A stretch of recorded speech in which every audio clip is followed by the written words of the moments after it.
समझते हैं दिशा का जड़त्व यानी कि इनर्शिया ऑफ डायरेक्शन, ये आखिर क्या होता है। चलिए वस्तु का वह गुण जिस कारण वह अपनी गति की दिशा में अपनी गति की दिशा परिवर्तन का विरोध करती है, दिशा का जड़त्व कहलाती है। ठीक है, इसमें भी आप देखेंगे अगर कोई सीधे जा रहा है ना तो वो सीधे ही जाना चाहता है। ठीक है, अगर आप उसे मोड़ने की कोशिश करेंगे तो आपको बल लगाना पड़ेगा। और कोई भी चीज़ ना अगर सीधे जा रही है तो सीधे ही जाना चाहेगी, मुड़ना नहीं चाहेगी। जब तक नहीं मुड़ेगी तब तक नहीं मुड़ेगी जब तक आप उसके ऊपर कोई बाह्य बल नहीं लगाएंगे। ठीक है, तो ये भी एक होता है, मतलब जिस कारण अपनी दिशा का विरोध करती है वही होता है दिशा का जड़त्व। ठीक है, अब इसमें एग्जाम्पल्स को समझिए। जब तीव्र वेग से गति करती बस किसी घुमावदार मोड़ पर मुड़ती है तो बस में बैठे यात्री घुमावदार मोड़ के केंद्र से बाहर की ओर झुक जाते हैं। अगर आपने ये एक्सपेरिमेंट किया है, मतलब आपके साथ ये घटना हुई है, तब ठीक है, और नहीं हुई है तो अब थोड़ा ध्यान दीजिएगा। जैसे आप देखते हैं कि खुद आप बाइक अगर तेज़ी से चला रहे होते हैं तो जब ऐसे आप टर्न लेते हैं, मोड़ते हैं, तो आपका ना जो पीछे दोस्त बैठा है वो पीछे की मतलब अगर उसने इधर की तरफ नहीं झुका तो वो बाहर की तरफ झुक जाएगा। ठीक है, मतलब वो बाहर की तरफ झुक जाएगा। या अगर गाड़ियों की बात करें तो जब टर्न लिया जाता है, जब आप ऐसे टर्न लेते हैं तो उसमें जितने भी यात्री होते हैं वो बाहर की तरफ चले जाते हैं, मतलब वो ऐसे हो जाते हैं। तो ये होता है किसके कारण? दिशा के जड़त्व के कारण।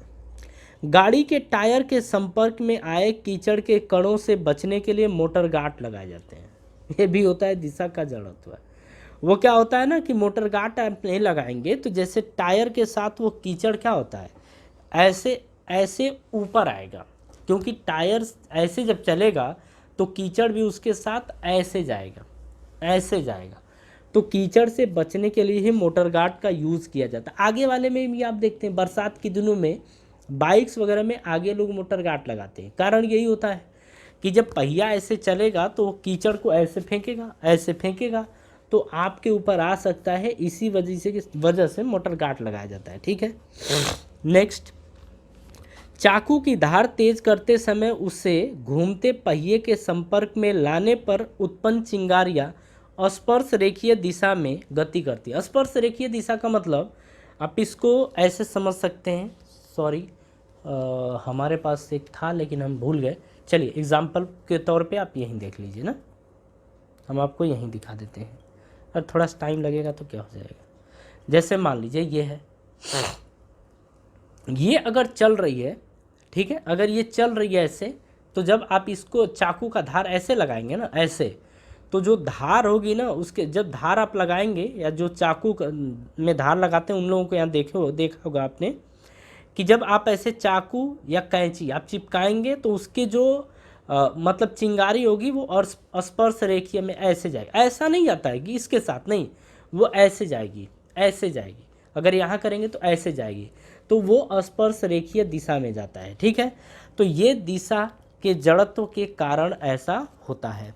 ठीक है, इसी तरीके से अगर एक पत्थर की डोरी से बांधकर यदि एक पत्थर की डोरी से बांधकर क्षैतिज वृत्तीय पथ में घुमाएं तब डोरी टूटने पर पत्थर स्पर्श रेखीय दिशा में गति करता है। जैसे आप ना एक क्या करो कि धागे में एक पत्थर, मतलब छोटा सा पत्थर बांध लो और उसको ना ऐसे ऐसे घुमाओ, वो ऐसे ऐसे घूमेगा। अगर वो रस्सी टूटी तो ऐसा नहीं होगा कि ऐसे नाचेगा, नहीं, अगर वो टूट गई ना तो टूट के ऐसे जाएगी, स्पर्श रेखीय दिशा में जाएगी। ठीक है, ये किसके कारण होता है? दिशा के जड़त्व के कारण होता है। बात समझ में आ रही है? हाँ।